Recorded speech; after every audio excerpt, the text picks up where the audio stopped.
नमस्कार दर्शक बंधु आउ एक सुंदर वीडियो रे आपण समस्त को अनेक अनेक स्वागत।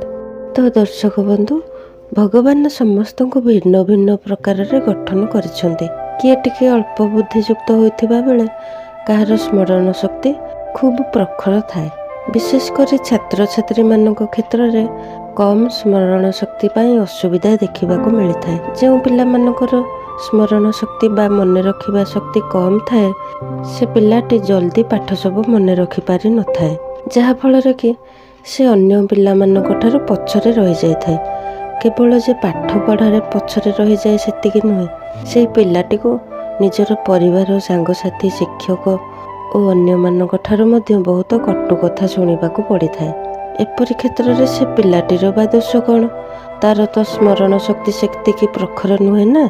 एमिति परिस्थिति रे बापा माँ माने मध्य पिलाटी पाई बहुत व्यस्त हो पड़ी थांते। पिलाटी मध्य भाबी थाए जे एमिति किछि जिनिष थांता कि जाहाको व्यवहार करी मोर स्मरण शक्ति शीघ्र बढ़ाई पारंती, तेबे एमिति किछि उपाय अछि कि नाही ताहा विषय रे बहुत कम लोक जानिछन्ति। किंतु वर्तमान समय रे एही असुविधार समाधान पाई एक सुंदर उपाय रहिछि। जे कोनोसी पिला बा व्यक्ति एही उपाय को करि परिबे और यही उपाय व्यवहार करने द्वारा निजर स्मरण शक्ति को मध्य बढ़ाई पारिबे।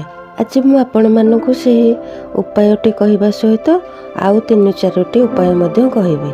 तो वीडियोटी लास्ट पर्यंत निश्चय देखंतु एवं ता पूर्व वीडियोटी जदि भल लागुଥାଏ गोटे लाइक करंतु, परिवार सांगसाथी बंधु बांधवों सह शेयर करंतु और चैनल जदि नुआ तो चैनल को सब्सक्राइब करंतु और फेसबुक पेज रे देखुथिले फॉलो करंतु।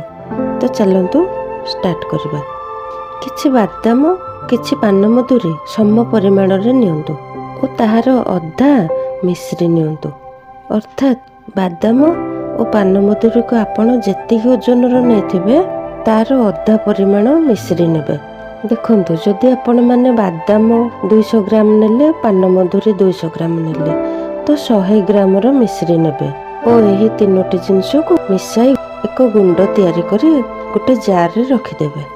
यह पर प्रत्येक दिन राति रे सोइबा पूर्वरु गोटे ग्लास उषुम पानी नेबे एवं सेही पानी रे पूर्वरु तैयारी करी रखिथिबा गुंडरु गोटे चामच पकाई भल भाबरे गोळेई नेबे और ताहाकू पी नेबे।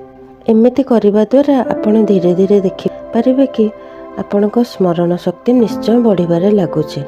एही उपाय को आपण गोटे मास व्यवहार करंतु एवं तापर रिजल्ट आपण निजे जानि पारिबे। आपण चेष्टा करिबे कि सात्विक भोजन बा शाकाहारी भोजन करिबाकू। पूर्वर मुनि ऋषि माने सात्विक भोजन करुथिबा हेतु तांको मन शांत रहिबा सहित तांकर स्मरण शक्ति मध्ये वृद्धि हेउथिला। आ तामसिक भोजन अर्थात माछ मांस एवं जंक फूड बा फास्ट फूड आदि खाइले पिलार ब्रेन ग्रोथ करि न थाए। जदि आपणक पिलार स्मरण शक्ति को वृद्धि करने पाई चाहूते तेबे तांको खाद्य रे निश्चिंत सबुज पनीपरिबा और फलमूल को अधिक मात्रा रे शामिल करंतु। ज्योतिष शास्त्र अनुसार आपणक पिला जदि पढ़ारे मन दौने ताहले पिला को सबु बेले पूर्व दिग को मुह करी पढ़ाइबा पाई कहिबे, जहा द्वारा पाठ भल भाबरे मन रहे बोली कहा जाउछि। जदि आपण माने निज पिलांकर पढ़ा प्रति आग्रह हेउ बोली भाबुछन्ते तेबे पिलांको पढ़ा घरे आपण शुद्ध घीर दीपटी निश्चय जालंतु।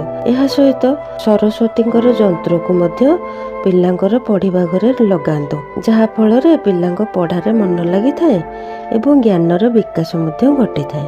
तो दर्शक बंधु ए थिला आजिर वीडियो। आशा करछि वीडियोटी आपण मानक पई हेल्पफुल होइथिबो। तो पुणी आसीबे आउ एक सुंदर वीडियो सहित। से पर्यंत रहुछि। जय जगन्नाथ।